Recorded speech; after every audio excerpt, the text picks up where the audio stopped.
Well, hello everybody, and welcome to another live stream on the Nitsedge Nobel Twitch channel. My name is Nitsedge, and today we are resuming Splatoon 3 with Day 2. And the Switch dock appears to be broken again, so I will have to fix that.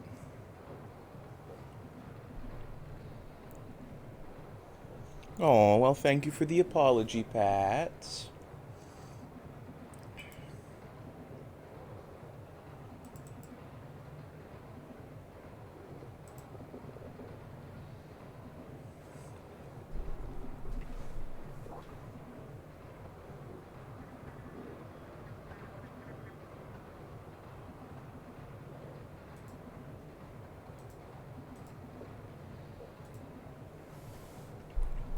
Alright, there we go. The Switch dock is back online.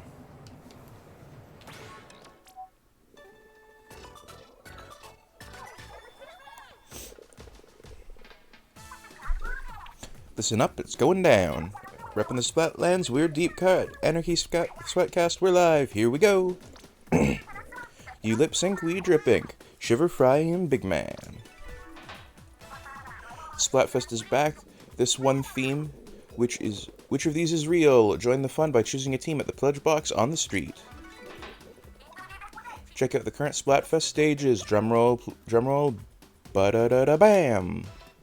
Ooh, Eeltail Alley at Mako Market. Nice. It's so calm here at night, such a different vibe in the daytime, and the air is really good for my skin. I'm moisturizing and ready for everything.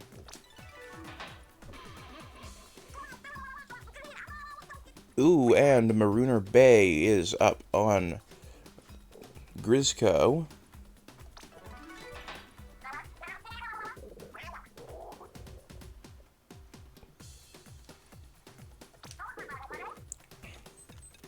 Ah, well, this is the first match of today. Or we're just actually starting out the first round of today. So first thing we're going to do is check out the shops and see if there's anything we need to pick up. Nothing.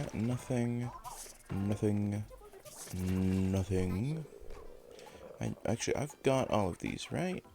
Well, I don't have that, but I don't have the money for that.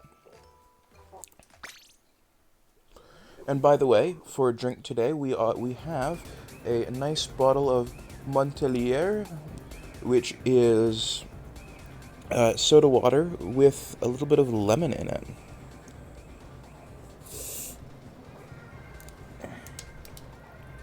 So, I will give you a nice gulp of that, chat.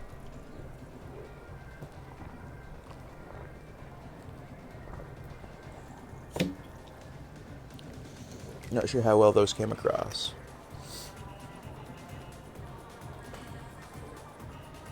Actually, I got a glass here. I'm gonna pour some into the glass. See if I can get better gulps that way.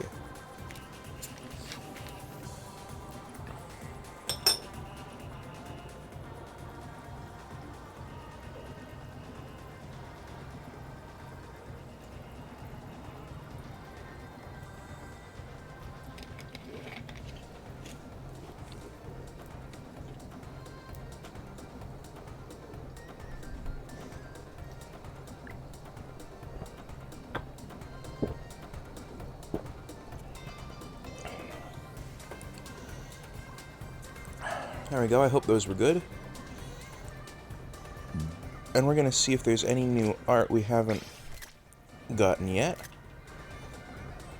before we get properly into it.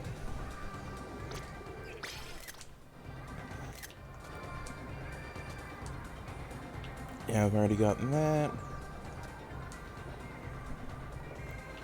I already got the cute Nessie.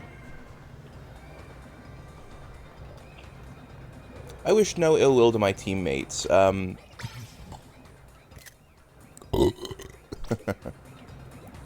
well as those on other teams. I know you weren't here for it last night, but when... when Nessie or Bigfoot teams got 100k wins, I was going, hey, good for them, you know? I was really excited to see other people having fun battles. that's the big thing, is the most fun part of this is the entire team coming together. Or the entire community coming together for a big fun event. And win or lose, that's the important part. At least in my mind.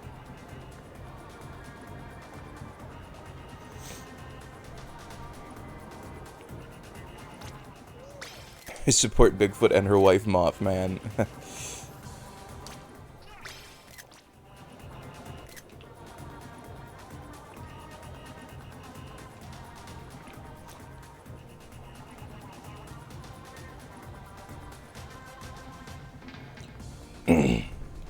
Yeah, for me, the most important thing is that everyone has fun, regardless of whether or not they are on my side or not.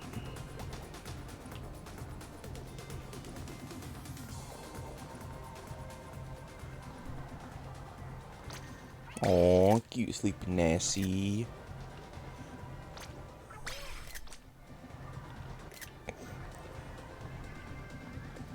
Those are all far better art than I could do. I've already got the Sonic the Hedgehog. And yes, all of these photos after the event are done will be posted in the Discord. They will be cropped, so that way it's just the art, but they will be posted in the Discord. Which, if you are not in already, you can hit !shill to join the Discord. As well as follow us on Twitter, YouTube, and Twitch. Or Twitter, YouTube, and yeah, you can join the Discord from there. Ooh, nice. I am back to using my favorite weapon, the splat doolies, and it's nice seeing all these market stalls open up. I hope when they go to end the, when they finish with Splatoon properly, Splatoon 3 properly, they will leave all these shops open.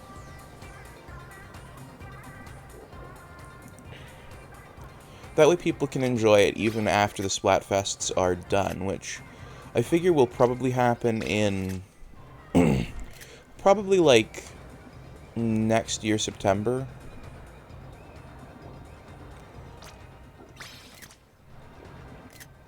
So not the September upcoming, but next year, September.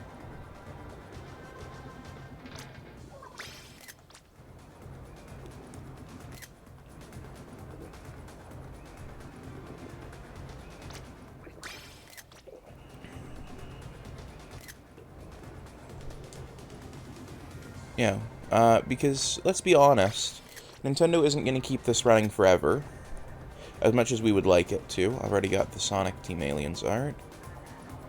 Already got that. I don't have that, though. Actually, let's... Oh, no, I don't have this one.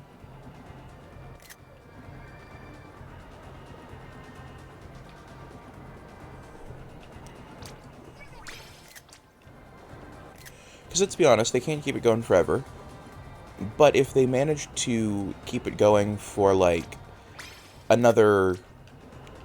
essentially a year and a half, and finish up with a really fun Splatfest, and then just do some, like, event Splatfests, like, give a Christmas one, give an Easter one, give a Halloween one, give, like, an Arbor Day one.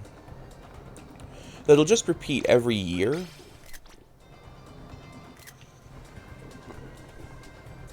Instead of having to be custom built. I think I've already got that, but I'm just going to make sure. Yeah, build out custom ones that repeat every year, or build out routine ones that can repeat every year. Then I think they'll be set to essentially leave the Splatoon on its own.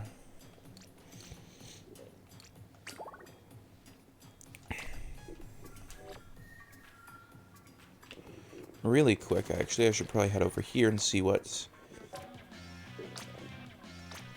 Ooh, let's edit the splash tag to run our new banner.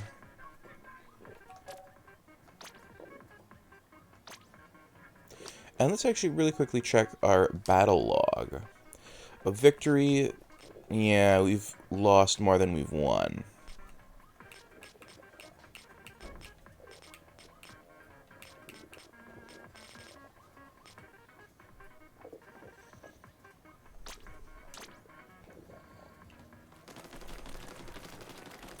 And what's Judd got to say?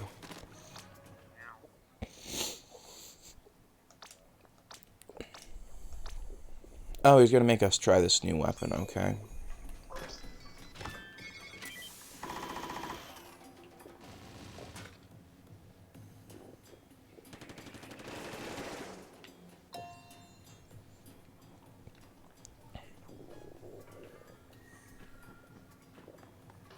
And do we have any conch shells to pop?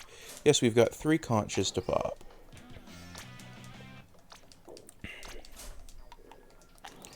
2,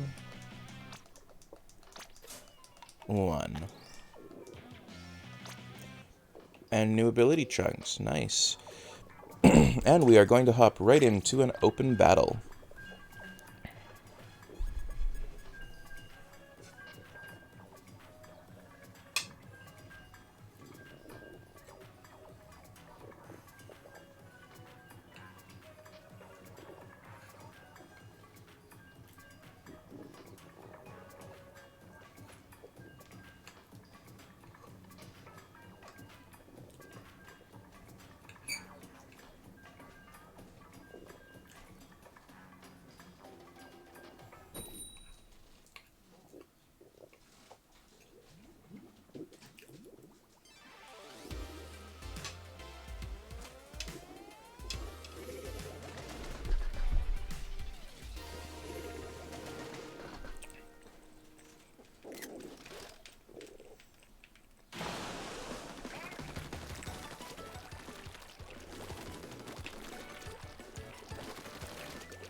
So, there was some debate over what species would be added next to Splatoon.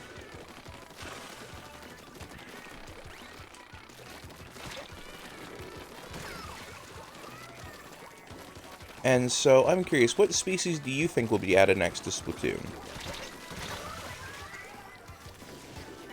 There was some talk of more cephalopods, like adding cuttlefish properly, or nautilus, or there were also talk of adding the, I can't think of what the name is, but it's essentially the one that uses its fins to, like the fins on the side of its head, to swim through the water. There was also talk of adding in the one that can sort of shapeshift a bit. And it's particularly an octopus species, at least in its aesthetic, but it doesn't look a hugely amount like an octopus. They're very spiky and crumply, whereas octopodes tend to be a lot more fluid and around. Yeah, maxing out weapons is impossible. Or it gets pretty hard.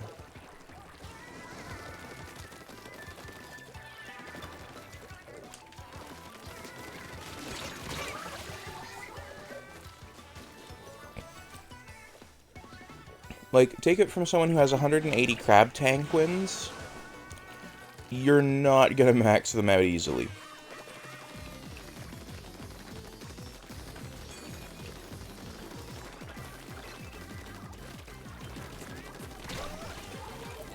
Yeah, there was also talk of adding in jellyfish or sea slugs. I'm partial to the idea of getting a new species entirely, one that doesn't fit the traditional archetype of octopi. So, I would also kind of count jellyfish in there, in that they sort of are like octopi and squid. They're cephalopod-esque. They're not cephalopods, they're just cephalopod-esque, so I want to be really clear about that. But I would be more inclined to hope for something like sharks or salmonid variant species, maybe crabs, maybe shrimp, something like that, because that would give a lot more variety to the types of creatures you can play as.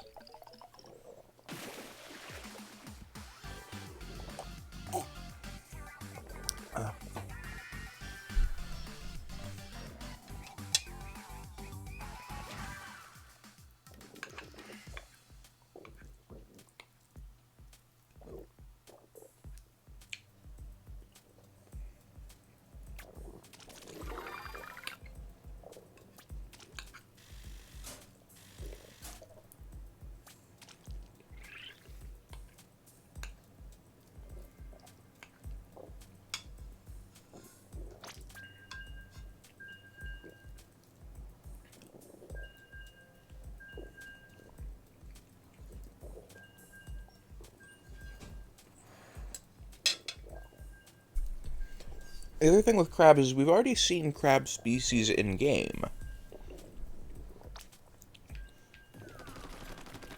Now, there is a potentially really interesting take on the crab species, though. So, for those who don't know, Sheldon from Ammonites, which is named after, an ammonite, which is a type of fossil. At this point, there aren't any living ammonites anymore. Sheldon is a horseshoe crab.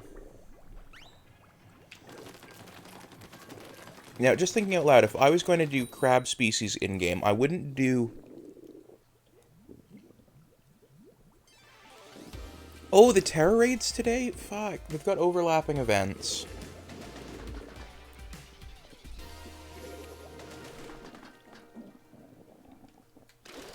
Oh, fuck me. Yeah, I'm gonna have to tap out to do the Terror Raid too. Maybe we will do that after we come back from the break. Actually, you know what? You need to do the raid today. I need to do the raid today. I'm willing to bet Bacon Video needs to do the raid today. So you know what? I will get Bacon Video on the horn after the break, and we will do the Terror Raid.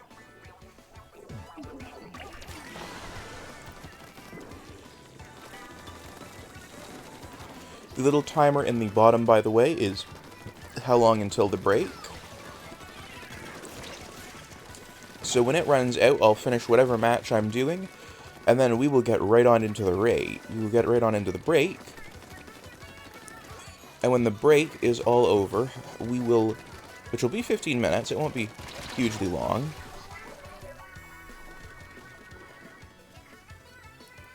After the 15 minutes are up, we can do the Terror Raid.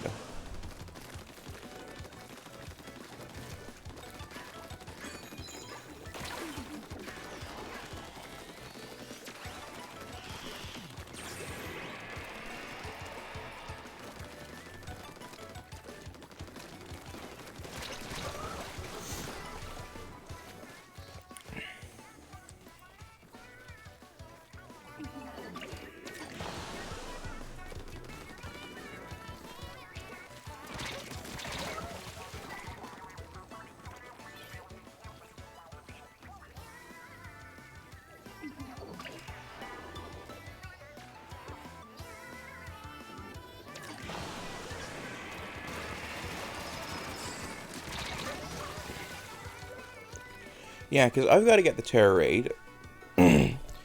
Bacon might have to do the Terror Raid.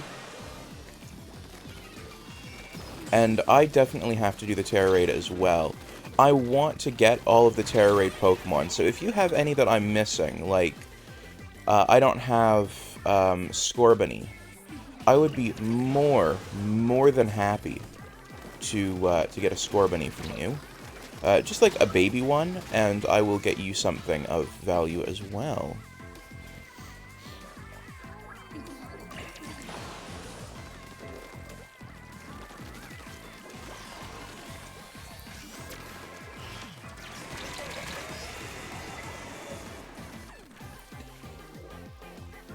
Well, for flying, you probably don't want a flying type, then. You probably want something with a good counter against flying types.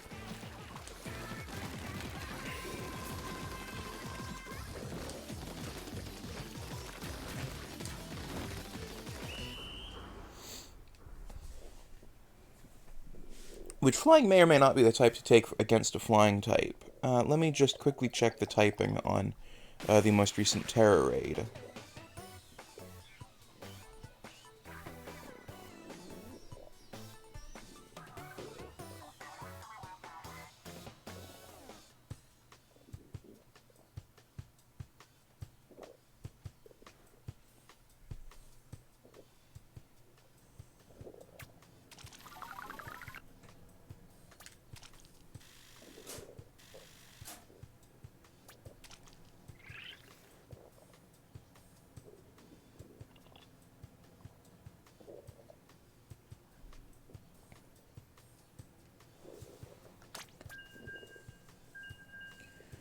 Okay, so,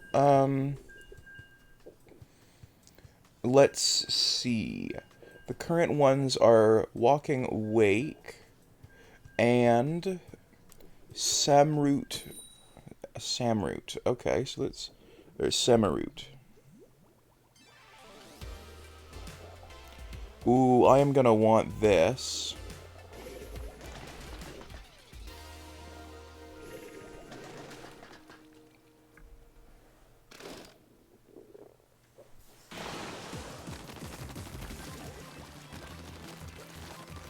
Ah, okay. It's bugged.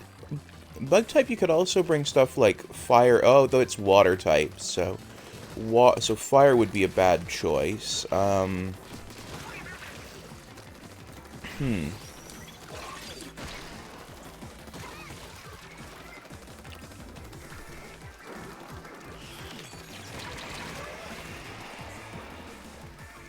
Oh, hey, don't worry about it. Don't worry about it.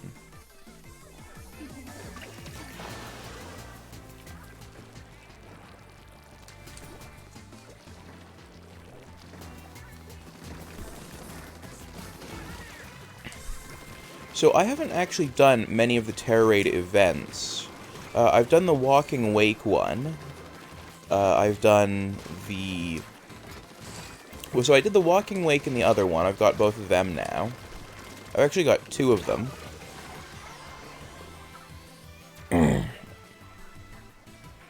Walking Wake and Iron Leaves, I think.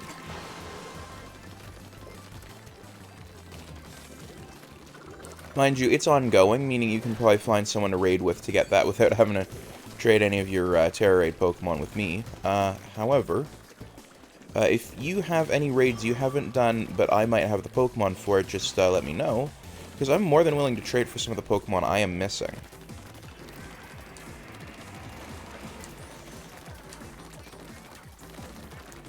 Yeah, I realized that when I saw the Pokemon, and I'm like, saw the name of the Pokemon, I'm like, oh wait, that's a water type.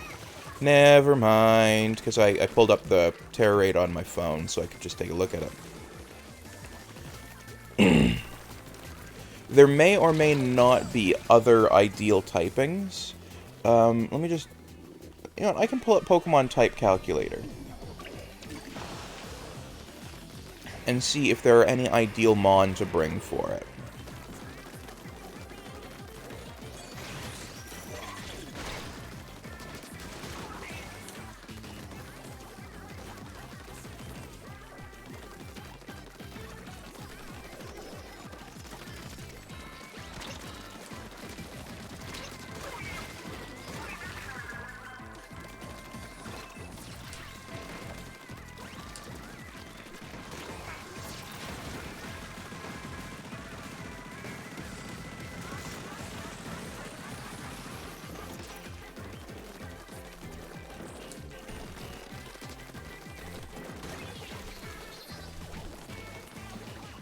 Because they may be thinking about this coming the wrong way.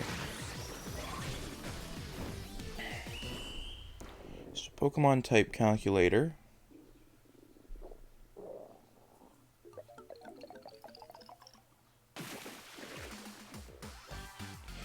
Oh, okay. So I haven't done all of them. So let me just... I've got pull up Pokemon Type Calculator. So it's Water Bug. So you don't want to bring Rock, Ground, Rock, Fire, Grass, Psychic, or Dark. But defense on a Water Bug type. Flying or Electric. So if you got a Flying Electric Pokemon, that would actually be ideal. You've done all except Pikachu. Okay. So, I don't have Pikachu. I don't have that Pikachu, so... And even if I did, I couldn't actually breed you a replacement for it. The ones I haven't done, by the way, is I haven't done Blissey or Decidueye. I don't have... Well, I've got, actually, Garchomp and Sylveon I don't need to catch, because I've already got Garchomp and Sylveon. Tandemaus, don't need... I haven't got a Greninja.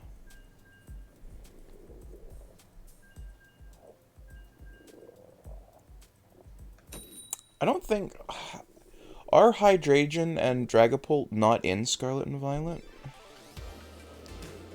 I don't know. I haven't gotten Cinderace. I haven't got...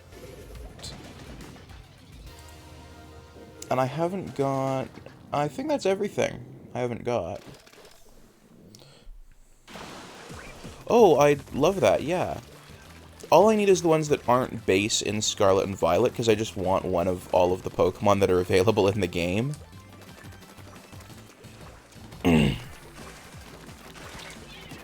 One thing I'm definitely going to hopefully get back to once the Splatfest is over is shiny hunting. Because, well, for one thing, I really have a lot of shiny Pokemon I want to catch. Well, I've actually got, like, all of 3 shiny Pokemon that I want to catch. So I want to get a shiny Sinistea. They're version exclusive to my knowledge. So the thing is, I have a friend who has the alternative one, and I also have both versions, though I've only played through Scarlet. So I haven't played through Violet. Oh, well, thank you. By the way, a little trick for breeding. I'm not sure whether you have a Hori Split Pad Pro or not, or any button, or any controller with a turbo button. But what I do for mass breeding when I'm looking to gift Pokemon to people is I take my Switch and set it up so it's plugged in overnight, and then I put my controller into a turbo mode on a button that does nothing in the breeding menu with a, oh, what are they called? Mimic? No, Ditto. There we go. How did you get 4 shinies of what? 4 shinies of what? Because that's what I want to know. Because, like, I've got a couple of Grail shinies that I want to get.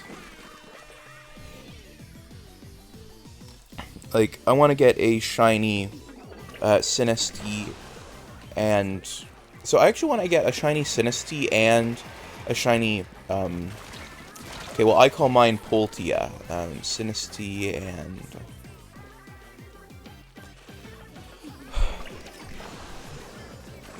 It's the Teacup and Teapot Pokemon, and I don't know why I'm having so much trouble remembering the other name.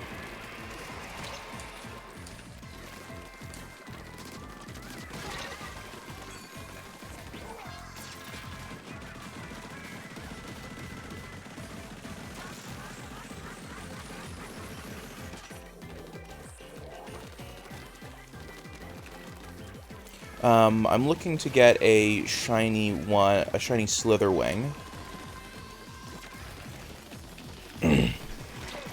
A shiny Iron Valiant. And the last shiny that I am looking for is the shiny... Actually, it's technically 5 shinies, because I'm looking to get the shiny...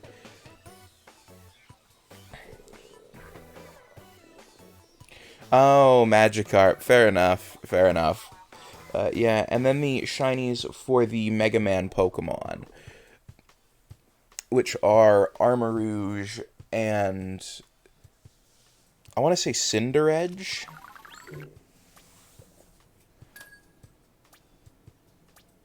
But I feel like that's wrong.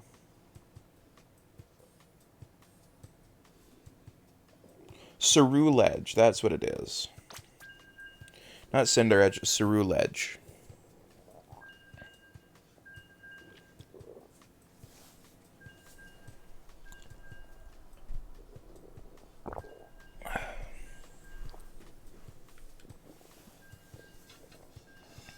Yeah, Magikarp are really something to bump into.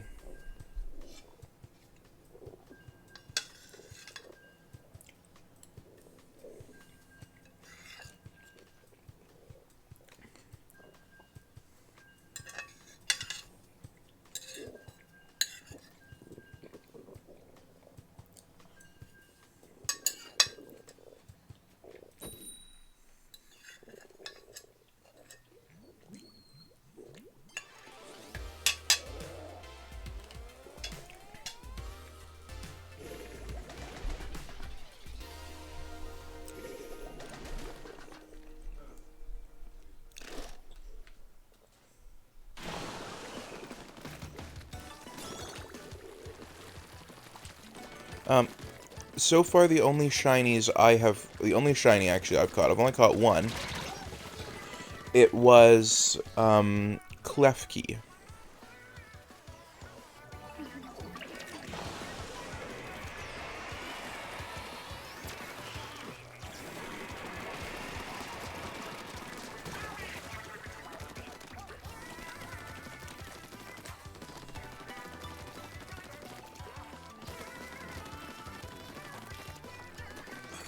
Well, see, here's the thing, is you don't have to find... You just have to find a shiny Charcadet. Because you can't find those shinies naturally. So if you can find a shiny Charcadet, you can choose what you evolve them into. So that means hunting them is a bit easier.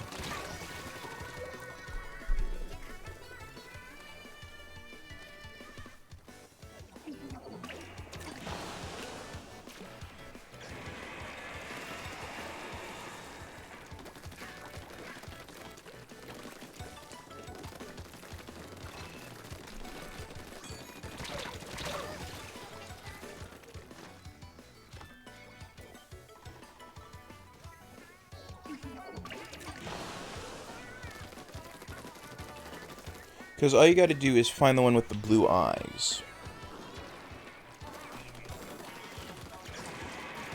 That stands out a bit. Now, shiny hunting Sinistea, that is hard as hell.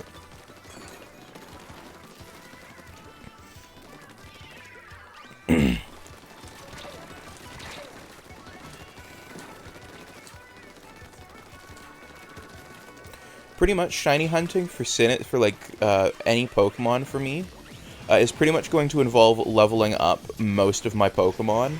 And I have one of literally every Pokemon right now, except for the event Pokemon that I haven't gotten. And so I'm basically going to get them all to level 100, so that way I can just, like, oh yeah, you know, big raid? Yeah, give me sandwich bits, so I can, you know, shiny hunt with sandwich bits.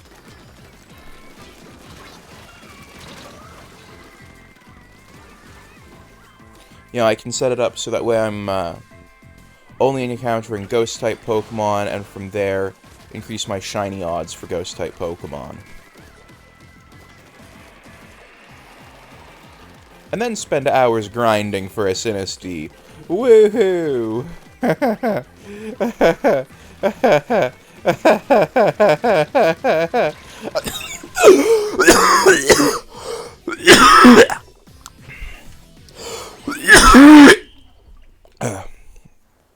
Don't worry about me, I'm okay. I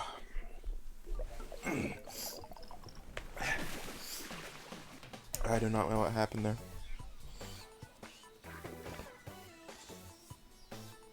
Non-fake doesn't bother me. I am just hunting for a shiny Sinistea.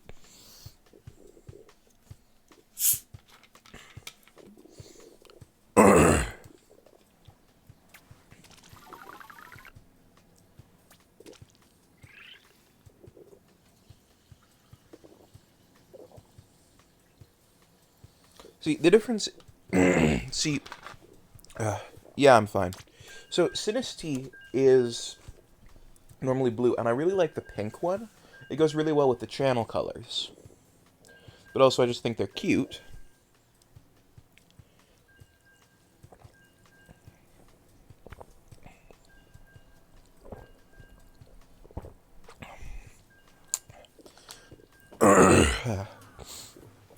Excuse me, yeah. Yeah, I'll be alright. I think they're cute. I think they go with the channel colors. You know, kind of thing I want out of a Pokemon.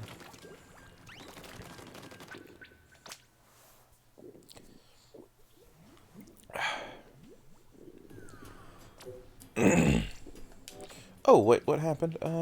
Alien won 100 times battle. Winning team are... Blazo, Agent something rather, Miss Purple, and the Exile.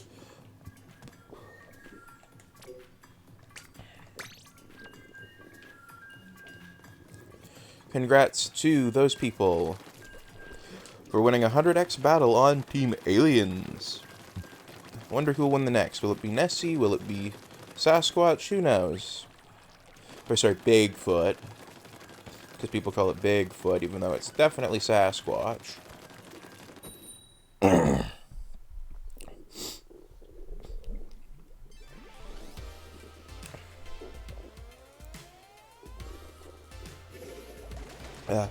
So the reason I started laughing is, especially like that, in that sort of broken manner, is I've already spent over 10 hours hunting for shiny Sinistea. So I know that I'm getting into like an hours and hours and hours long waiting game of hunting in an area. My hope is, once I've got my Pokemon maxed out, like all of my Pokemon, not just the ones in my party, because those are already all level 100.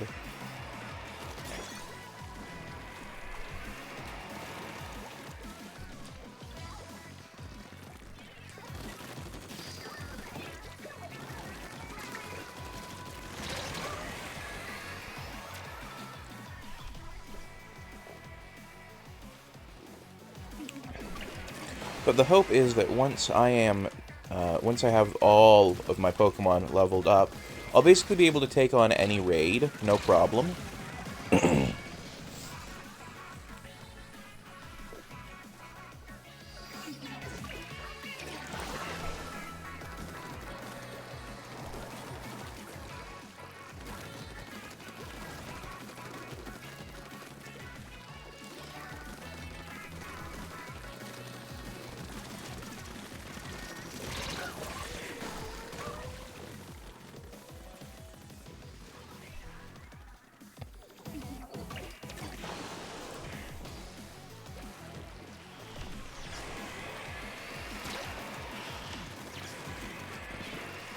Yeah, the goal is that I'll be able to take on any Pokemon, no matter the level, no problem.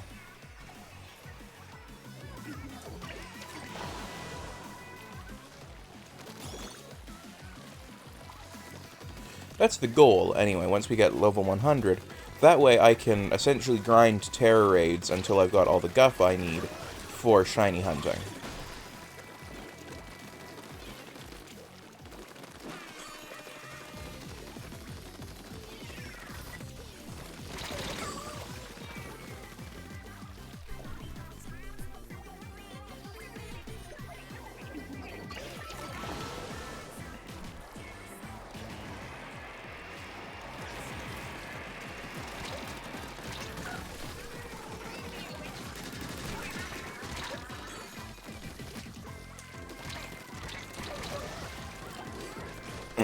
And once I got all those sandwich items, then I can properly hunt for Sinistea and Charcadet, Slitherwing, and hopefully help my friend acquire acquire us both, actually, shiny Iron Valiants.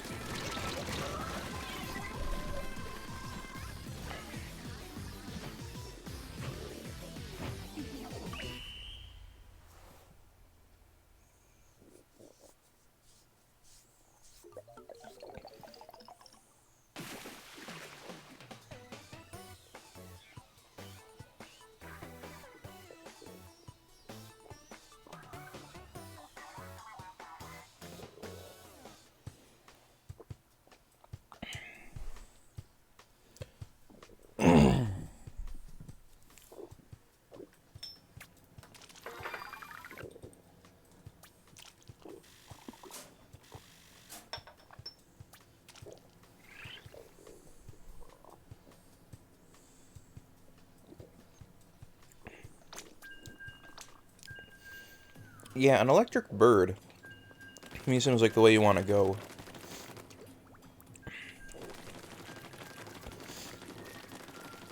So something like that, Zappy Boy. I'm forgetting his name now, but that guy seems like he would be an excellent choice for the Terror Raid.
so Bacon Video would be up for doing it. So we might actually have 3 people trying to take on this terror raid, which is nice.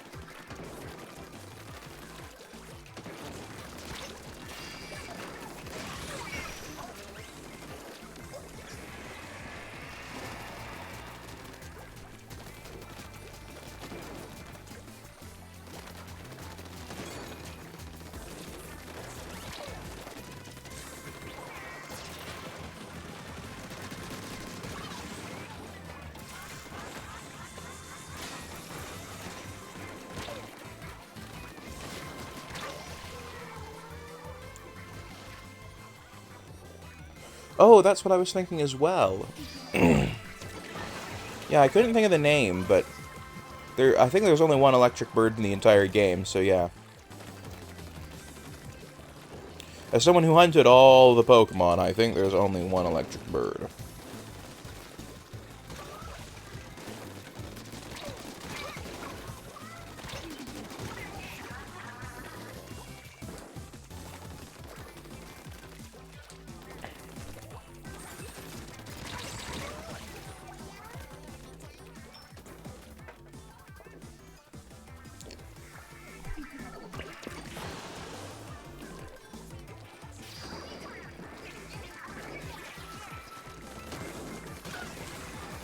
So at 3:15 Eastern, which will be 1:15 Standard Time, or Mountain Time, I should say, and then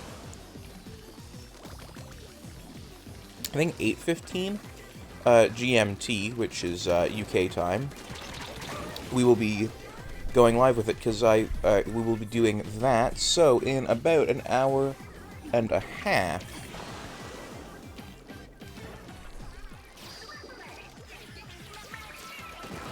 which will give you an hour and a half to level up your Kilowattrel if you need that.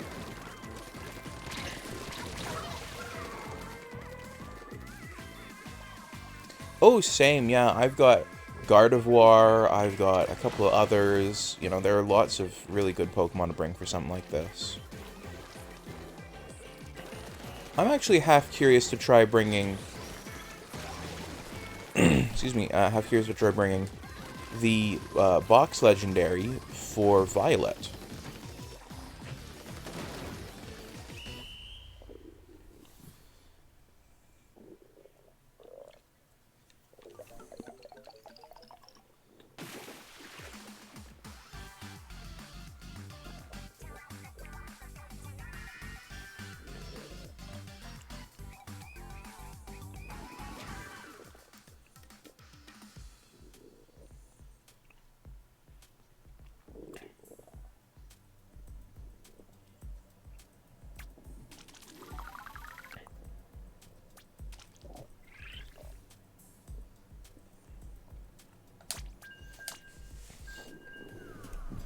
Because Dragon wasn't on the list of things that it didn't like either, so I might actually bring Miraidon.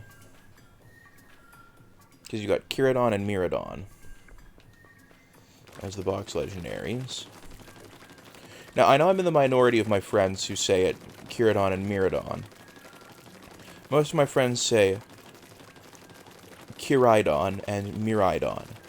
But Kiradon and Miraidon feel so much more like names of things.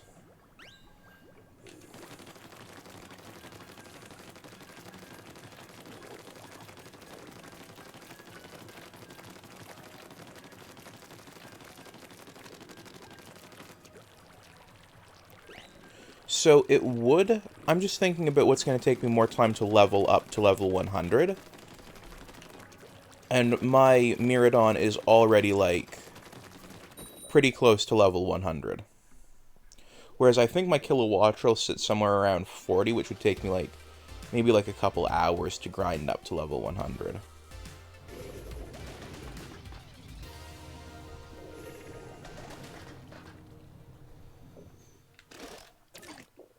Whereas I think I might have enough candies alone to pump Miraidon up to level 100.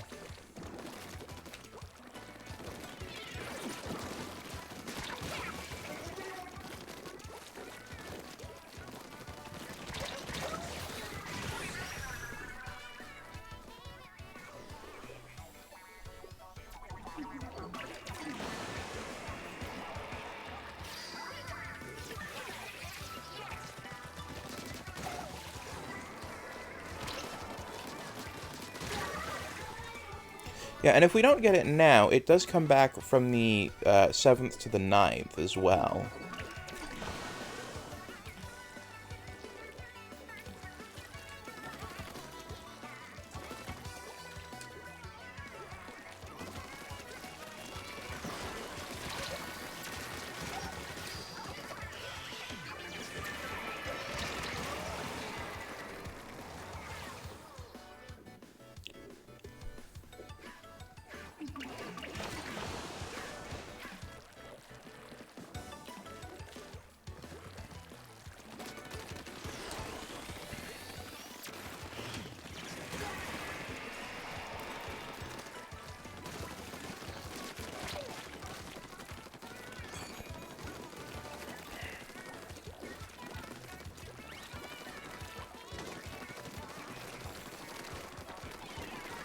I'm not sure what you mean by there is.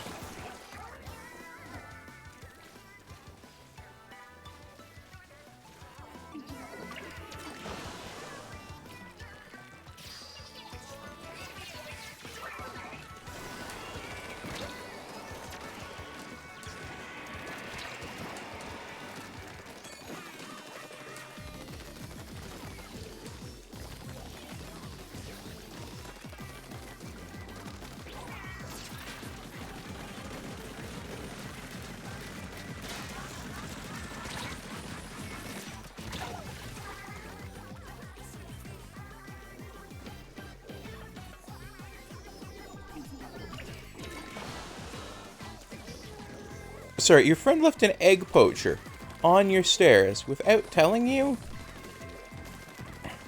I don't get how that's bragging rights things. Like, I'd love to be filled in on the context for how that gives you bragging rights.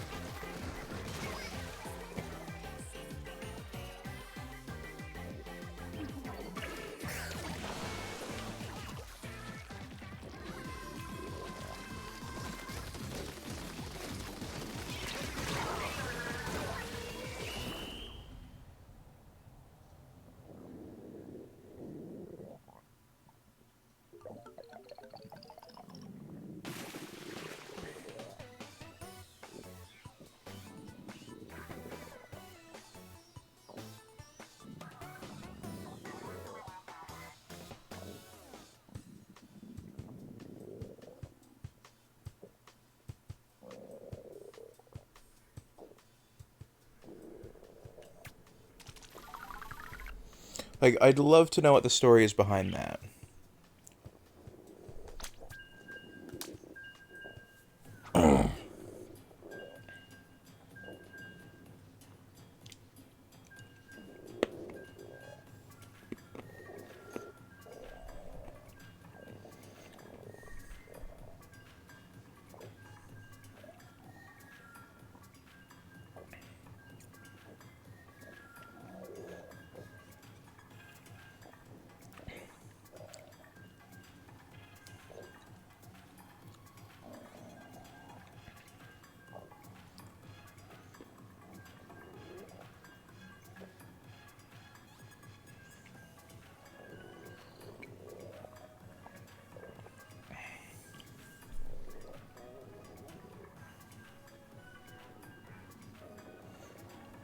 I am still very confused. What is the egg poacher?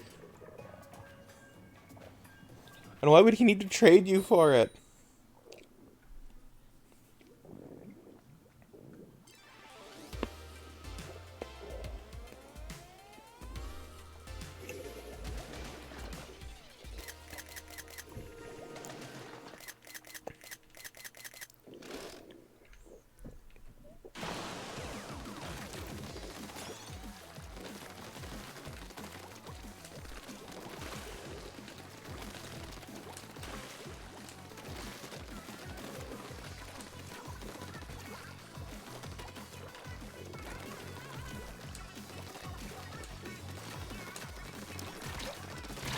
Like, is it a Pokemon?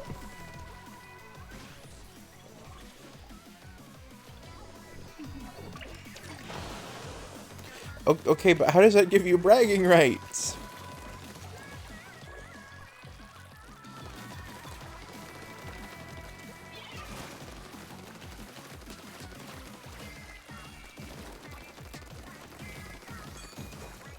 just means you're clumsy as shit and your friend was inconsiderate.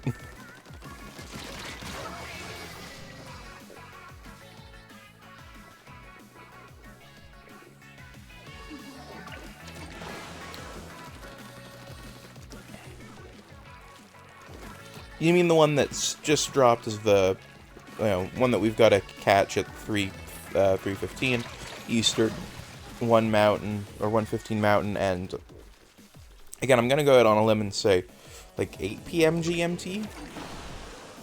Because you guys are 5 hours different from us.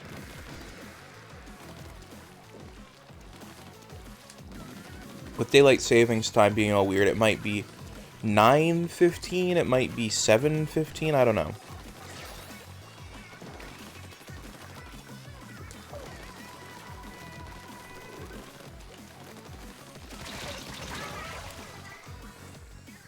Oh, okay. Well, if it was pitch black, then yeah, I can see that being hard. I was thinking like broad daylight.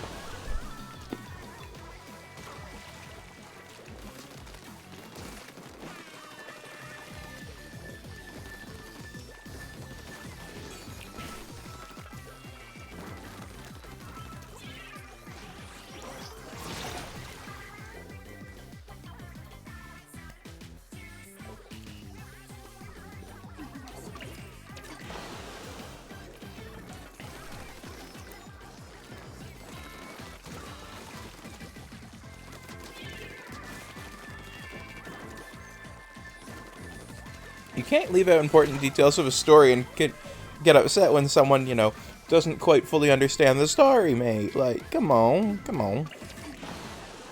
Come on, come on.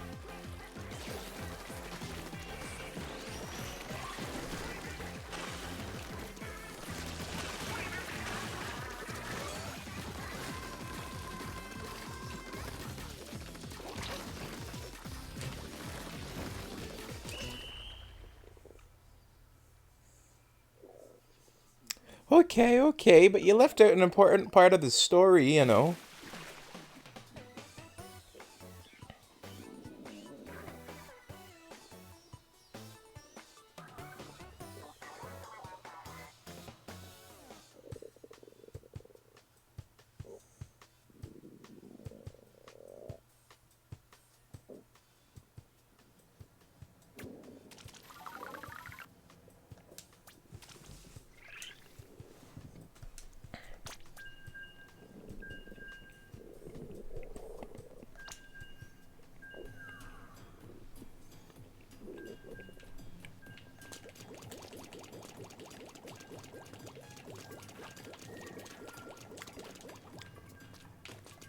Hey, it's okay, dude. I'm just having a little bit of fun,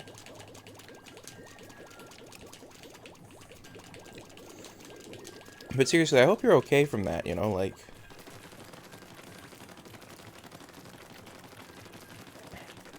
Fall down the stairs can be really rough on you. As someone who's fallen down my fair share of stairs...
Well, that's good.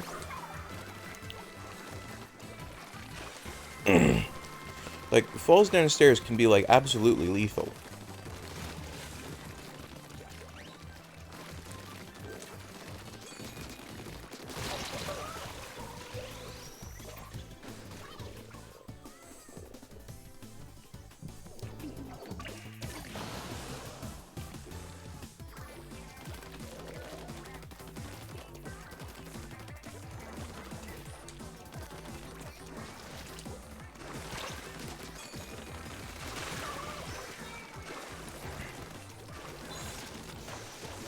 I'm seriously glad it was just the poacher and not you.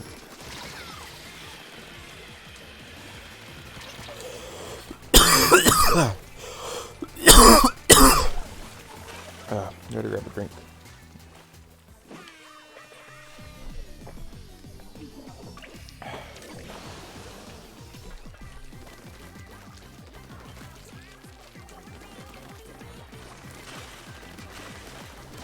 Not drinking tea today, chat. I'm just drinking some Montelier, which is some Canadian spring soda water. Oh, I didn't die, actually. Thought I died. Well, that's neat.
Yeah, I'm really glad you're okay, because a fall down the stairs could honestly have been quite bad for you.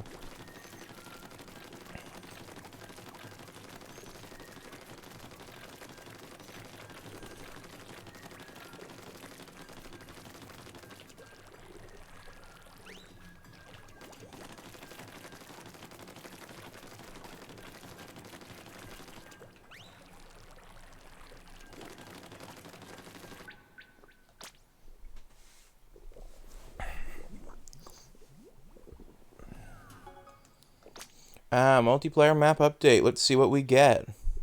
Come on, Hammerhead Bridge.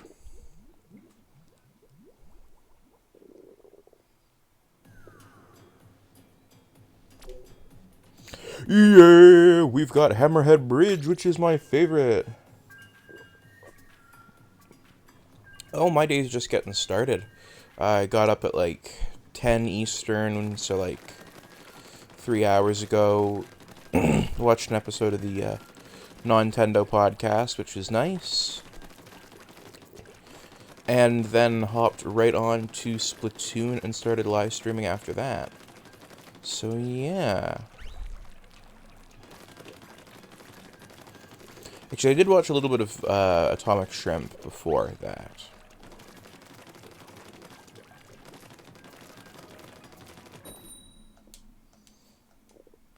As well, so not quite right after that, but not too long after I finished all of that up, I decided to do this.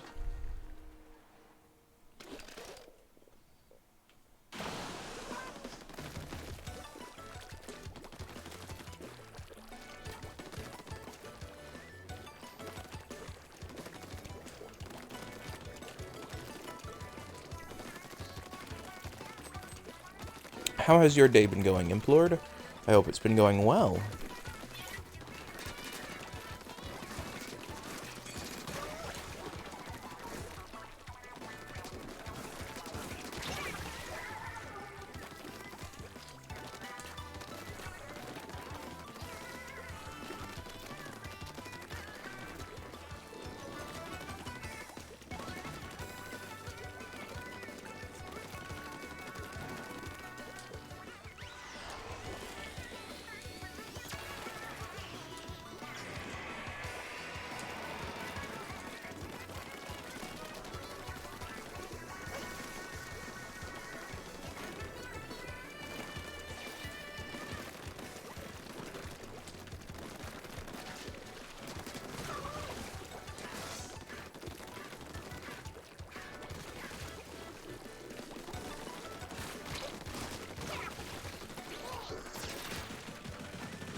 Outside of the couple coughing fits, my day has been quite well.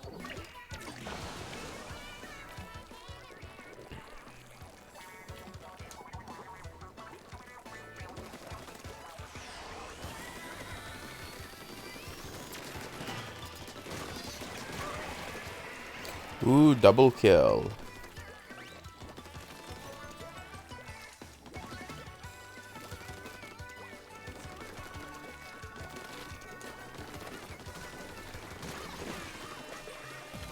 Oh, please don't tell me people have been trying to prank you. That's just mean.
Hey, we're an alien ruler.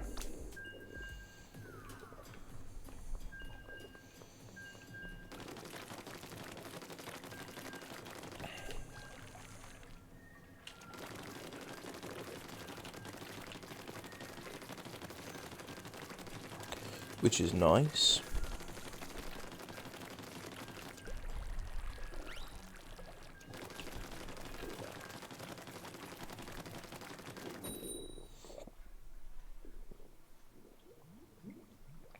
Oh no, what's happened?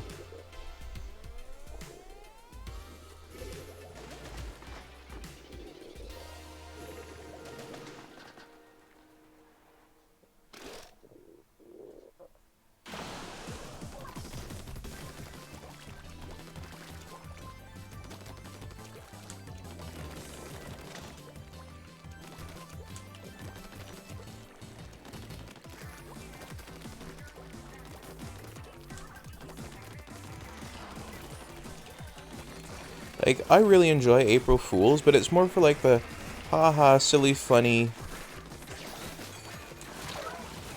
stuff, like, I've got a prank set up for someone to eventually find where I go, hey, look, there's Gullible written on the roof, and they go, haha, yeah, sure, you just want to make me look up, and then there's Gullible written on the roof. Like, I actually, last night, printed out a big sign that says Gullible and taped it to the roof, because that's the kind of joke that I find funny on April Fools. Like,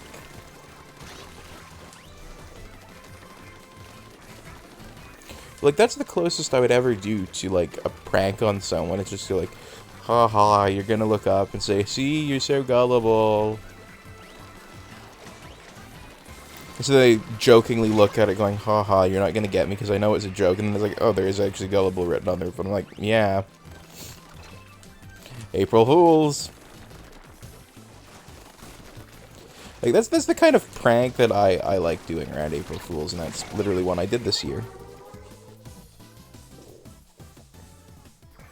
Not like the water bucket above the door and stuff like that. Like, that's just mean.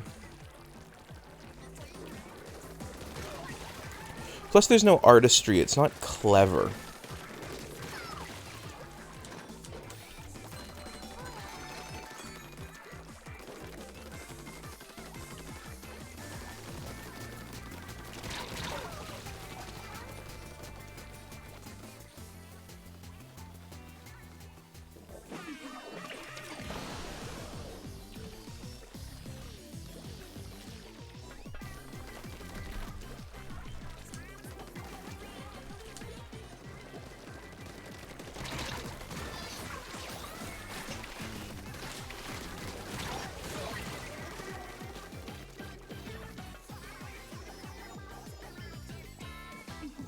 Oh, gee, that's fucking cruel. Yeah, I'm really sorry you went through that. That's not the kind of thing that I look at and call a prank. That's the kind of thing I look at and call, oh, you're being a dick, mate. Because that's what you're doing when you do something like that, is you're being a dick.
Yeah, that's just cruel.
Oh, that's really mean.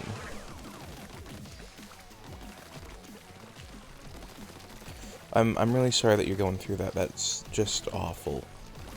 People should not do that sort of stuff. In my opinion, April Fool's is for like the silly haha. Like, April Fool's is like Halloween but for puns and like silly jokes. Like, you know, actually making an elefino. Which, if you don't know, what do you get when you cross an elephant with a rhino? Elefino. But if you actually made a model elefino and said, hey, check out what I found at the store. I found this, you know, model elefino kit.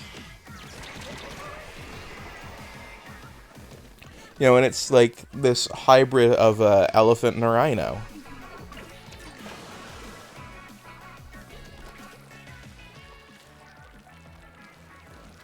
You know, like, if that's what people limit April Fools to, I think it's a fairly, like, fun holiday, right? Like, you get silly puns like an elefino kit, or someone literally putting gullible on their... you know, they're the puns of the joke world. They're the puns of, like, comedy and pranks. And, like, if that's what it was limited to, then, like, I think it would be a lot more fun of a holiday.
Yeah, like, throwing someone's bag on the roof is not a fun thing to have to deal with.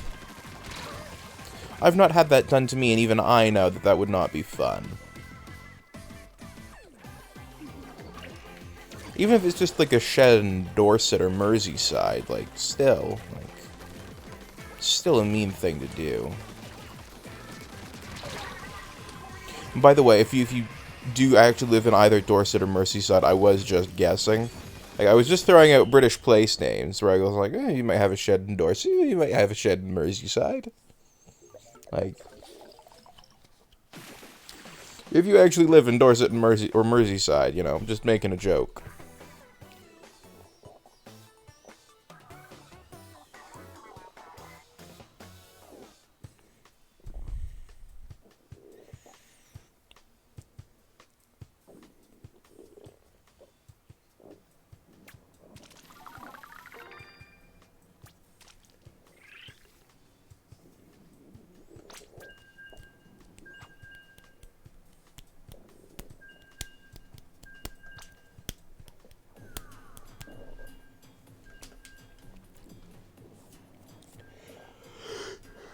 Alright, and... Oof. Excuse me, we have 45 minutes to go before the break. So that'll hopefully be a good few more matches.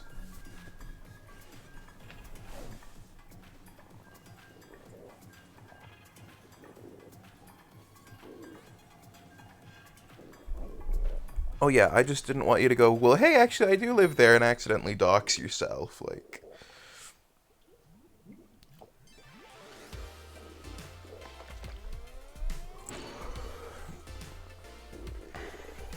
You know, I'm not psychic. I'm not doing any psychic sleuthing. That's kind of funny. Psychic sleuthing, psychic sleuthing, psychic sleuthing, psychic sleuthing, psychic sleuthing. Not much of a tongue twister, though. Psychic sleuthing, psychic sleuthing, psychic sleuthing, psychic sleuthing, psychic sleuthing, psychic sleuthing, psychic sleuthing, psychic sleuthing. Yeah, not much of a tongue twister. Unlike Peter Piper picked a peck of pickled peppers. Because I could not go. Peter Piper picked a peck of pickled peppers. Peter Piper picked a peck of pickled pepper. The roof's already broken down.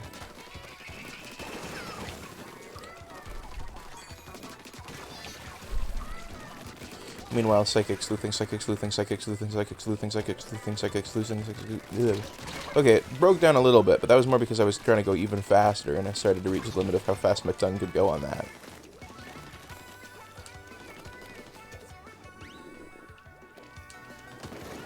Wait, why would escalators be a bridge too far? I'm not sure why escalators would be a bridge too far.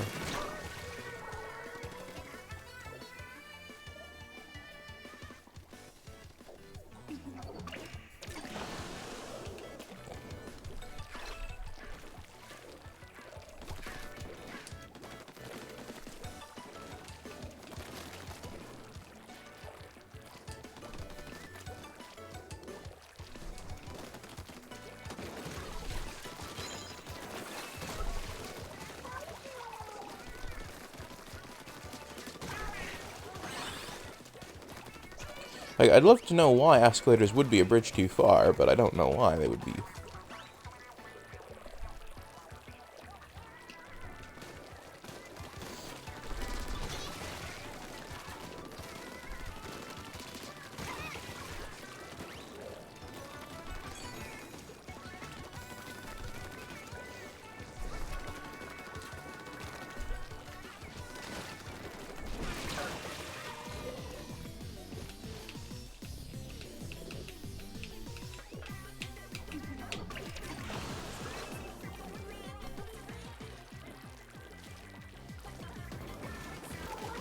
Oh no, I'm sorry to hear that. Okay.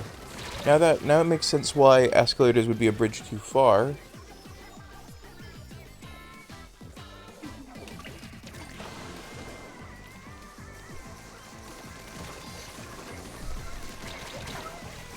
Yeah, putting your stuff on an elevator would be a real asshole move.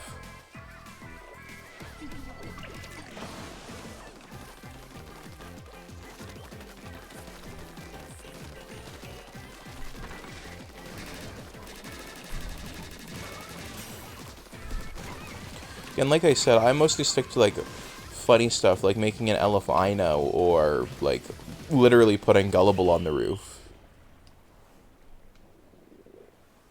Because to me, those are funny things. Because, hey, look!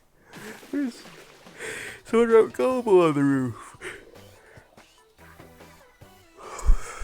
And they're like, oh, really? Did they know? And I'm like, yeah, just take a look. And they're like, really? If I look up there, you're going to say I'm gullible. I'm like, no, just look up there. And they're like, fine. And they look up and they're like, wait, why did someone put Gullible on the roof? And I'm like, exactly for this joke. And they're like, God damn it, why are you like this? And I'm like, because I'm weird. And they're like, true. Or when I made the Elefino kit.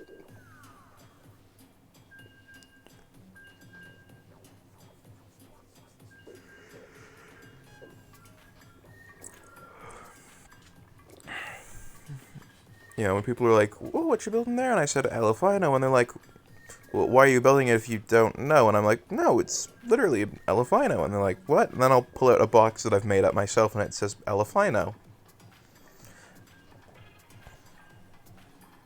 Elevators are better, but only if there's a max of 3 floors. Okay.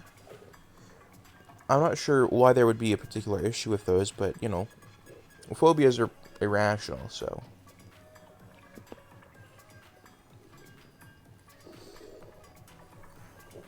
The important thing is that you're safe and comfortable.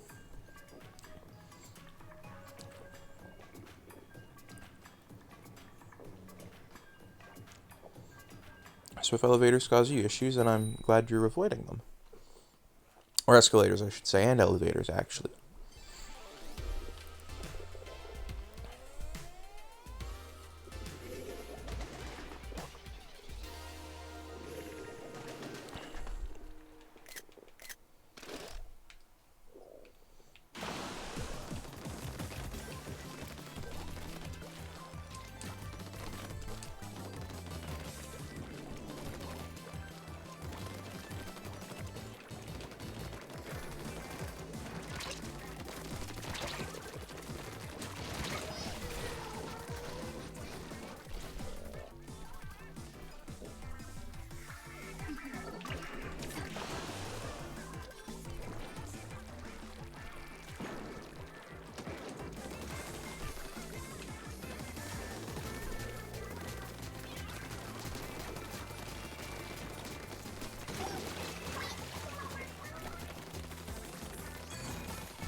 Oh, yeah, I can get that. Yeah.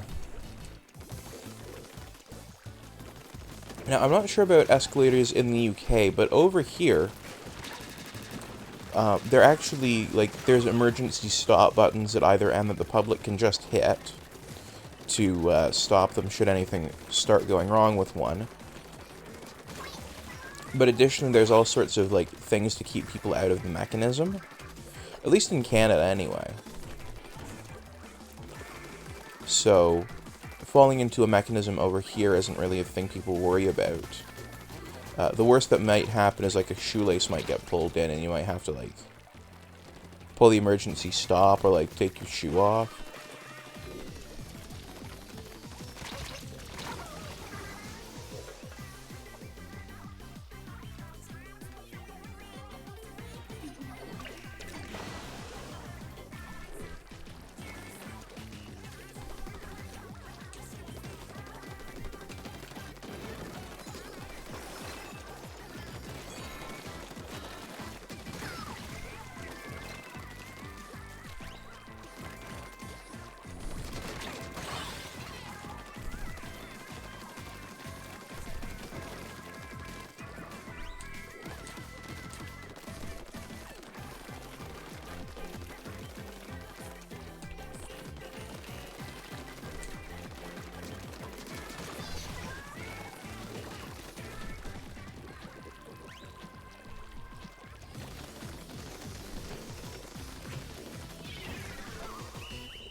Really? I'm gonna have to look up what a UK escalator looks like.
Huh.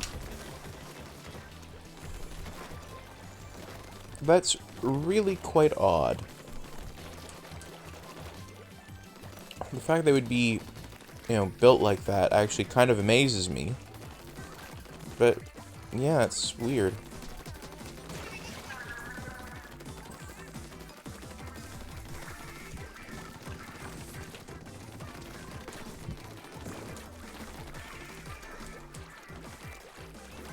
Yeah, well, we've also, we're gonna have, Bacon Video, who will be joining us then as well. He'll be on call.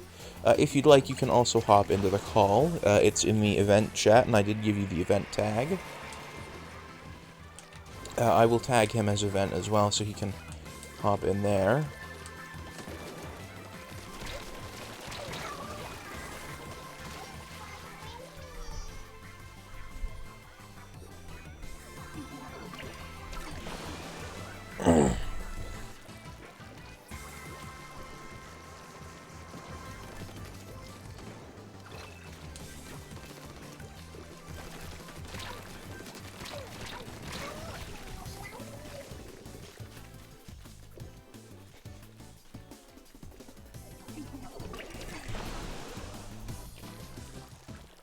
I'm mostly bringing Miradon because, well, frankly, I want to have an easier time leveling it up because my Wattrill will be like level 40, maybe 50 at best, whereas I know my Miradon is level 90 some odd.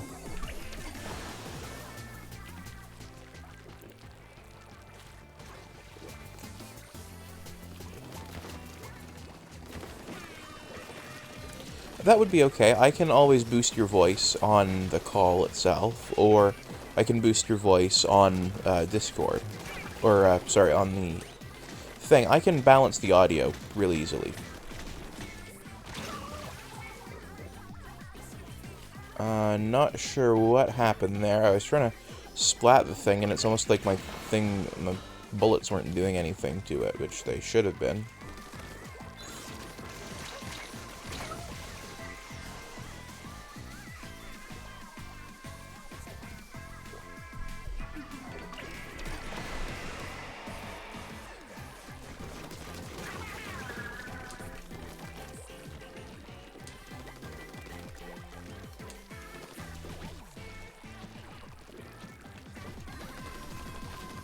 There we go, that's what should have happened.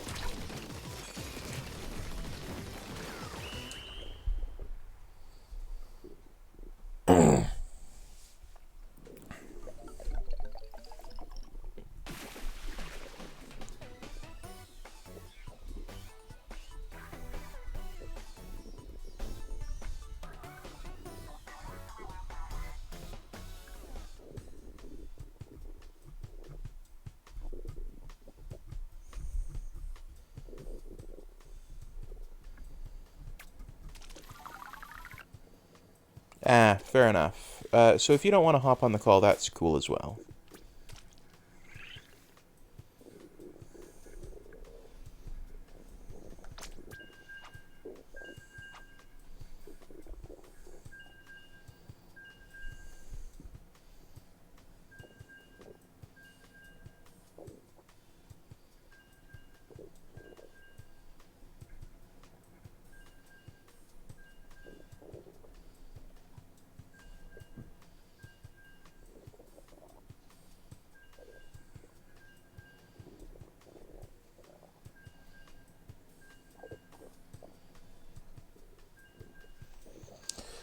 Also, in a bit of news, we have hit 34 followers. And some of them happened while I was away, so I'm quickly going to read out who the new followers are. We, as a follower, got Sweet Stuff 98. Sweet Stuff 98 is a new follower.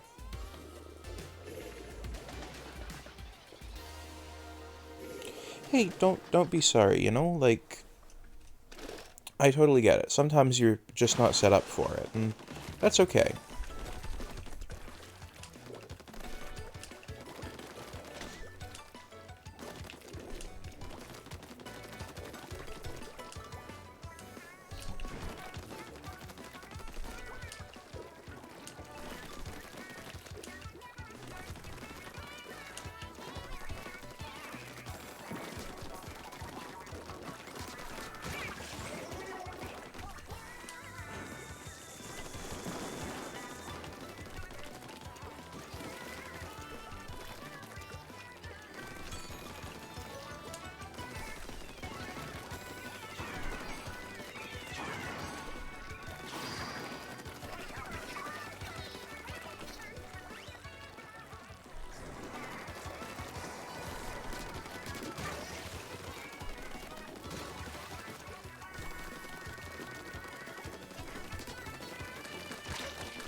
Alright, so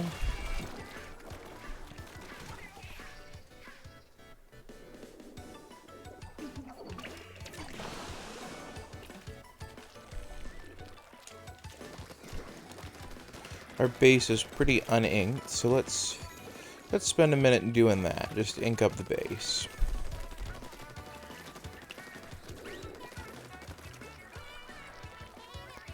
Just little bits and bobs here, just to, you know, give the enemy a slightly harder time at pushing in and claiming the territory.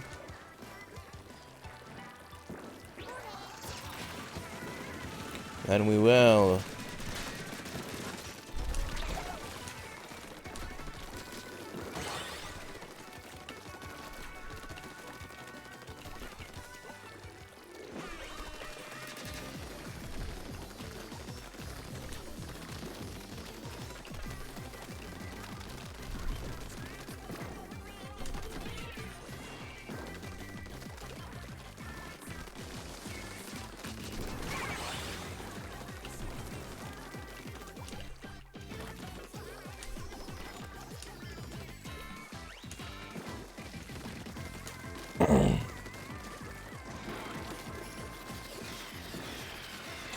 Oh, dude, England is not the only place that has good public transit, or has bad public transit.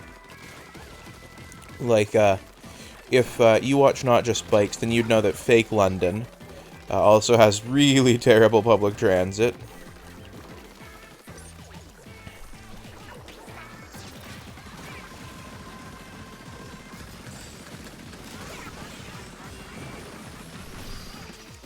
But, like, Mississauga, Toronto, they've both got terrible public transit, too. Like,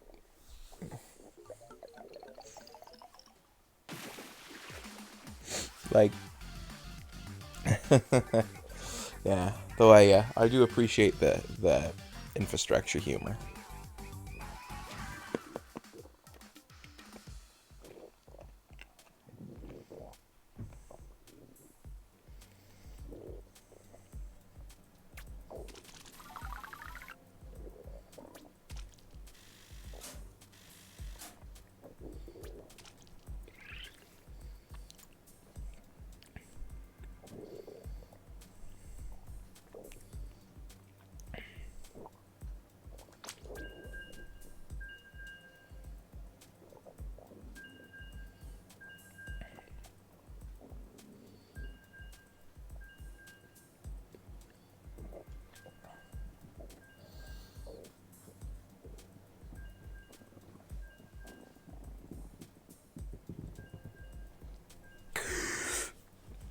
Yeah, the TTC is pretty much the exact same way, like...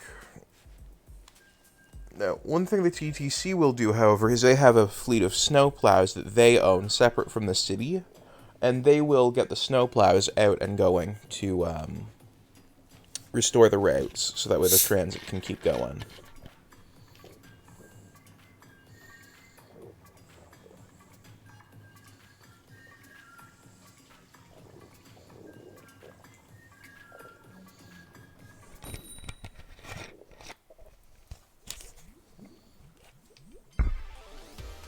And just before this game starts, I've got something for you, Implored.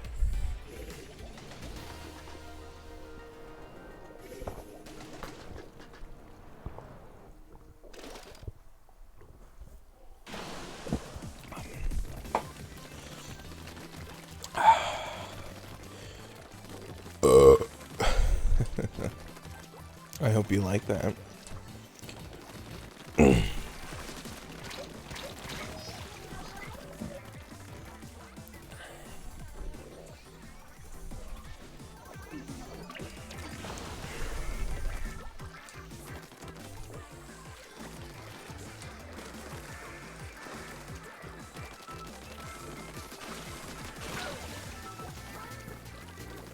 Fair enough.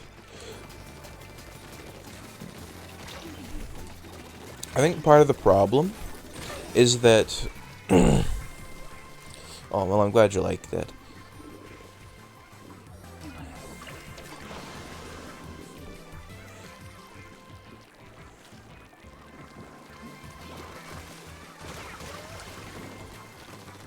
So, here's, I think, maybe what the big difference is. So, Toronto in specific is what runs the TTC. Now, I'm not in Toronto, but they run the TTC, and especially in downtown Toronto and central Toronto, they view public transit as a necessity, because there is a little bit like New York City in that you want to get anywhere, you better not be driving yourself. Driving yourself places is what city people, is what, suburban people do. People who live there, they take the train, they take the subway, they take the bus, they take anything before they'll take a cab or a car. Most of them still own cars because most of them have to leave, the downtown area to go get stuff like food. Because terrible urban planning and whatnot, but,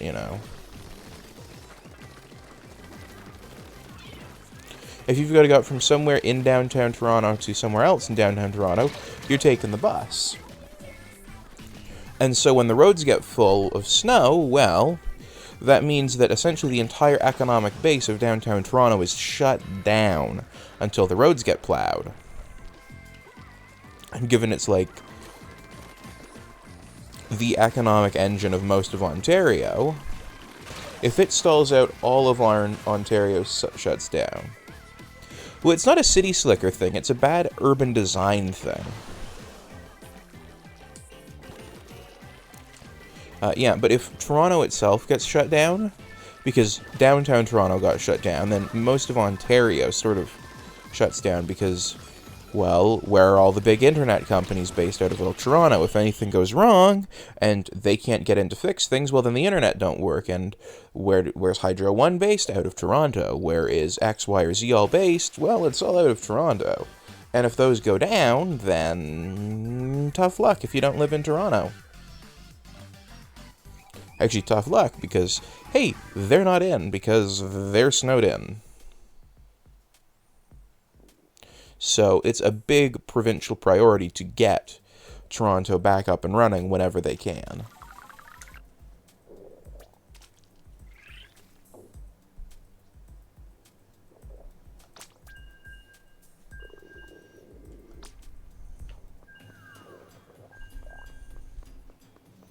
Because as soon as they get it back up and running, most of Ontario can come back to working.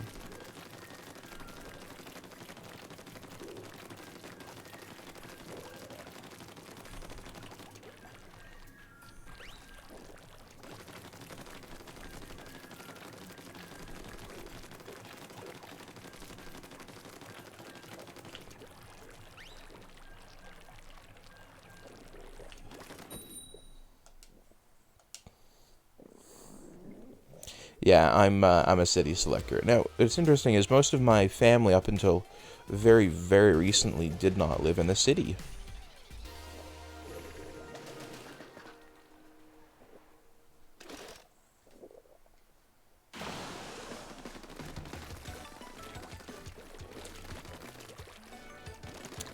No, Toronto isn't the heart of Canada, it's the economic engine of Ontario.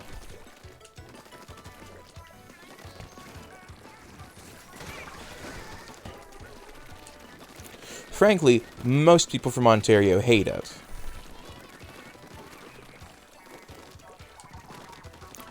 Because people from Toronto don't know how to drive right, but that's mostly because of, like, places like Scarborough and, like, all of the suburbs that merged with downtown Toronto.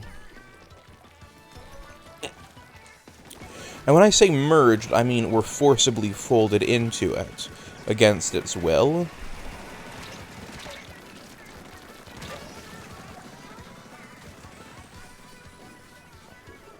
So, a little bit of context. Toronto used to be a very small city that was mostly people of color and workers and union stuff, right? Because it was a big port city, as well as sort of a manufacturing hub, and it tended to vote very left-wing. Then, when Ontario got a particularly conservative premier who only lost Toronto and a couple of other places, he spitefully took the suburbs around Toronto and merged them with Toronto, taking what was, at the time, a really economically prosperous city with lots of projects to improve its own infrastructure, and essentially shifted all of that money to maintaining the suburbs. And ever since then, Toronto has been largely conservative voting and largely gerrymandered, mostly because of the suburbs that were folded into it.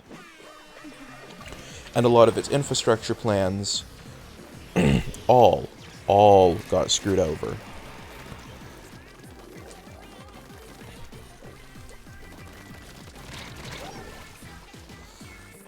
Yeah, they really are not well thought out places.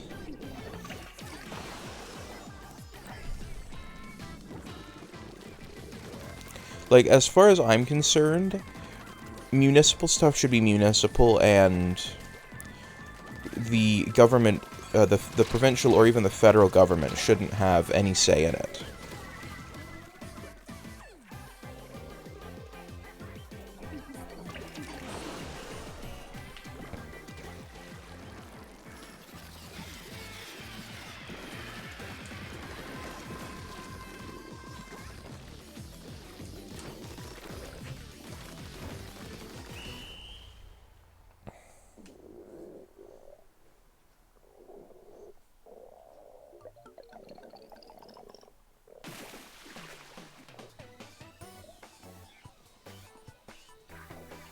Think about it this way. What happened would essentially be like if, suppose you had a city, say, London, right? Fairly, you know, fairly liberal city, because most cities tend to be. And then they took all the outlying farms around London, which I'm going to guess are probably more conservative leaning than London itself. And when, well, you're all now one municipality who votes for one shared mayor and collects the same taxes and stuff like that.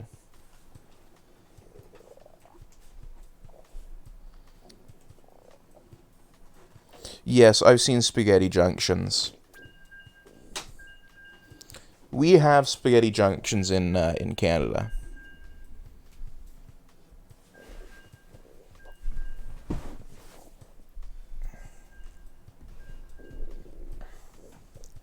Because there's one on the 410 and there's one on the 407.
Yeah, there are some really terrible architecture decisions that get done in places like North America and Canada.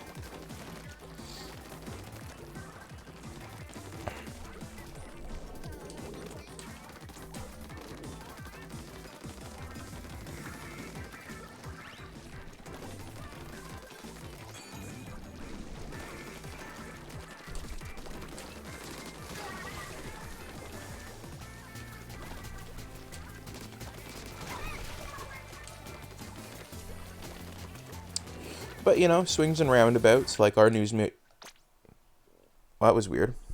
I was going to say, it's all swings and roundabouts, you know. Our news media isn't, you know, transphobic. Ooh, Team Aliens won a 100x battle. They are... Cam Ant, Infamous, Puyo, and Dyslexica. Nice.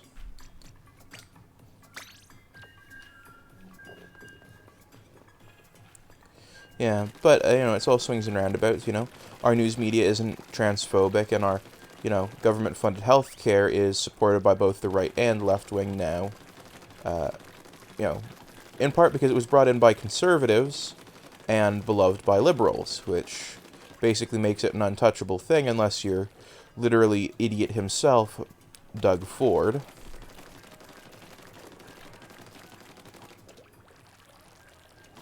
Who is current Premier of Ontario, and I'm just going to say it, Boris Johnson is smarter than Doug Ford. But Ford Nation is kind of like a cult, so...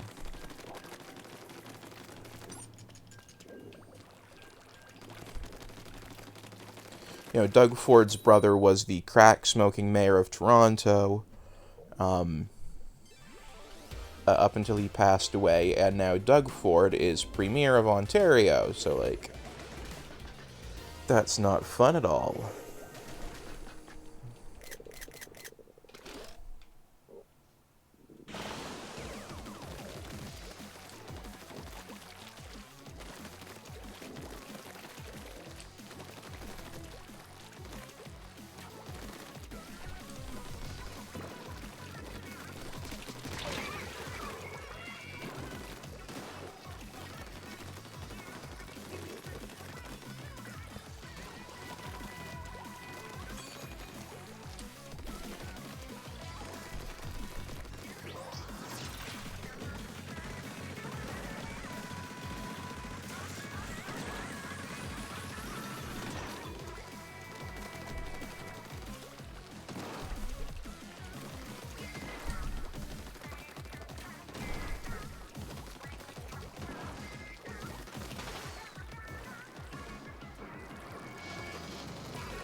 I don't know who Frank Gehry is, so I can't speak to whether or not their work is actually useless or not.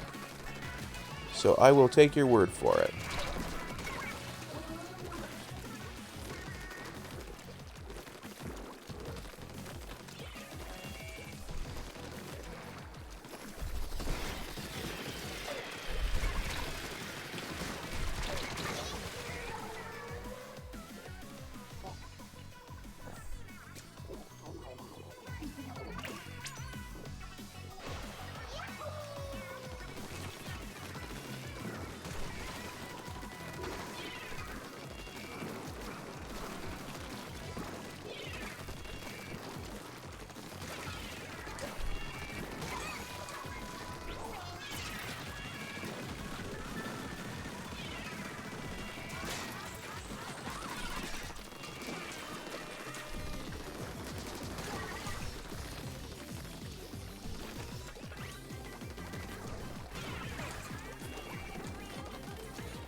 Can you give me an example of one of his nice-looking but extremely impractical buildings?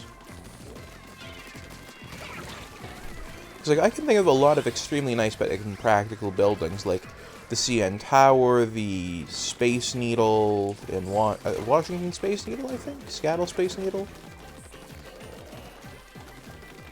The something Space Needle, the Eiffel Tower, like, they're all pretty useless buildings. Basically, they're tourist traps.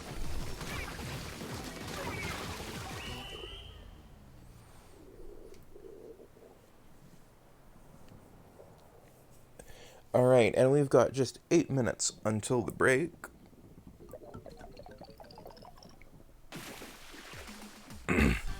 And when we get back, we will Pokemon. We will be doing some Pokemon as a bit of a break from the Splatfest.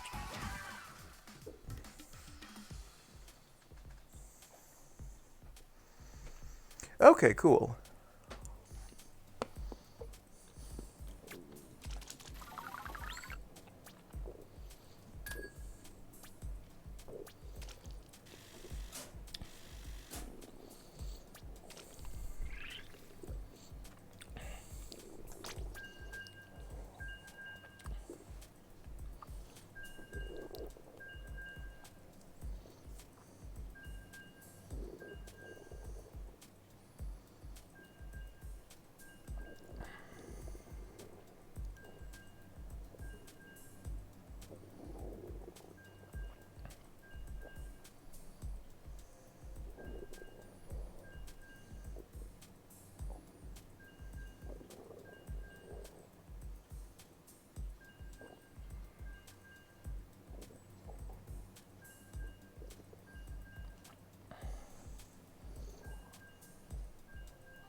Ah, well, I'll have to take a look at it. I didn't see anything pop up in general, but I will have a look-see at it here in but a moment. Ah, we're fighting Team Aliens. Well, that's cool, and I really love this pink and green.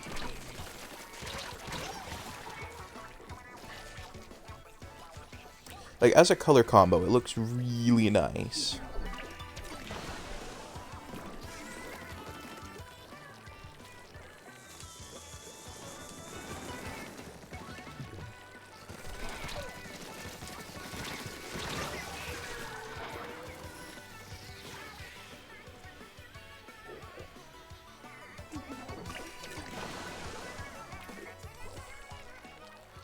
Okay, here's some pink and here's some...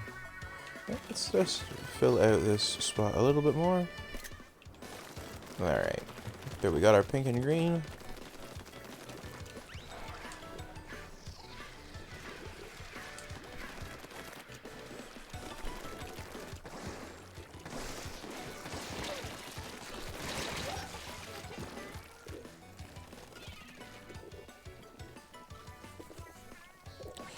By the way, if you ever want to hop in voice chat, you know, background noise isn't, you know, a huge problem for me. You know, it's mostly, you know, whether or not you'd be comfortable with that.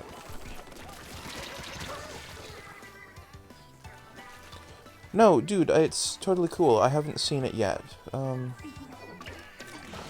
Oh, that sort of architect, yeah.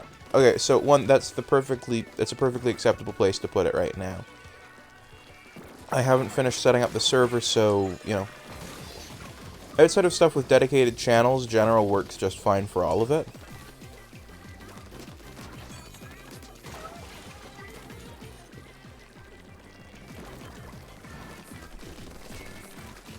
You know, I want to set up some, like, architecture gore, software gore, tech gore, stuff for, like, when stuff goes wrong.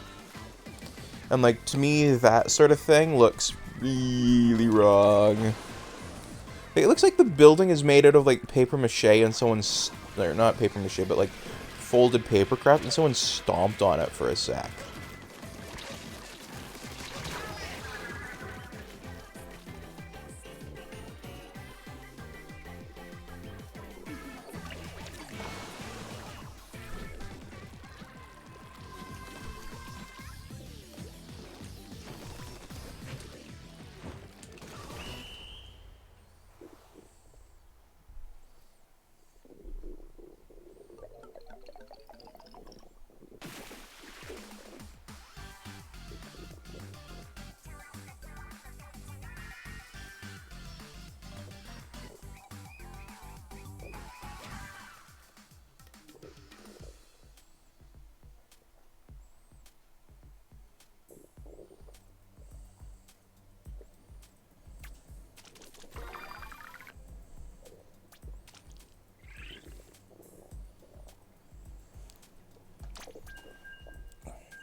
Yeah. Now, I mean, I'm not hugely a fan of the big gray industrial block style of, you know, architecture anyway.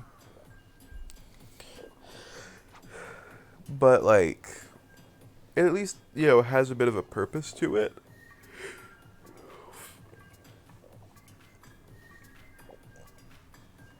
But stuff like that just, grinds my gears.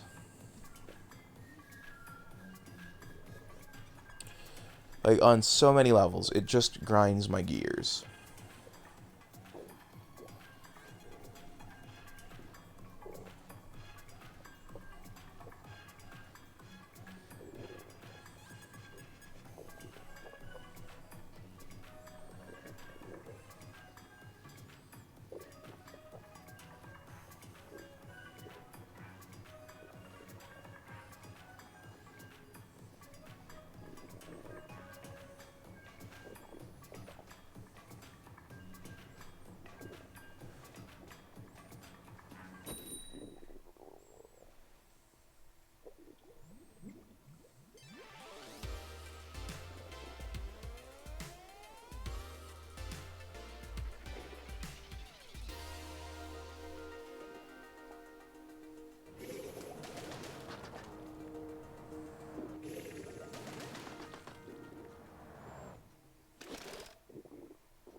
For just 5 slices of ham, you can save a poor building from Frank Gray using MS Paint on it. Please, take a moment to think about poor buildings in your neighborhood this week, and think, would Frank Gary get his hands on them? For just 5 slices of ham, you can stop him. Thank you so much for listening to this special request for charitable donations.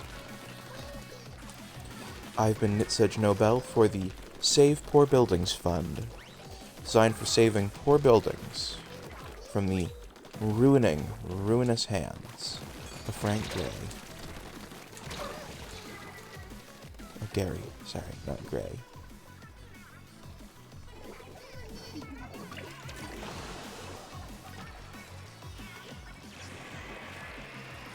Alright, this is our last match before the break.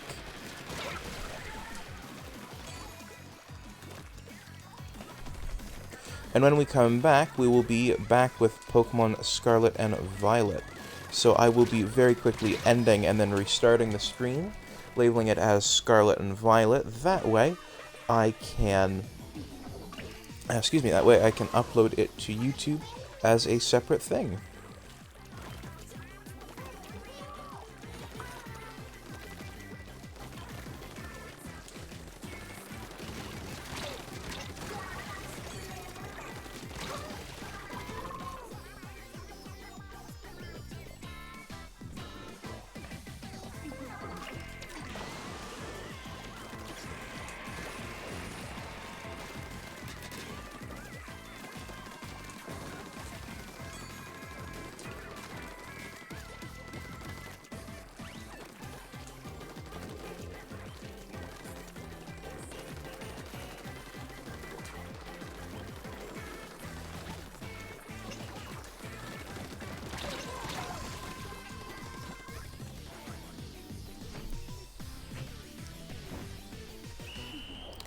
Alright, so this is the last match of the break. You'll go downstairs during the break for some sweet internet. Alright, well, this is the last match before the break. So, when we come back, we will be playing some Pokemon Scarlet and Violet in an attempt to acquire the new Terra Raid Pokemon. So, thank you for watching this part, and I hope you will stick around for the 15-minute break. And by the way, we're going to quickly end and restart the stream. So, do please stick around. We haven't killed the stream, we're just restarting it.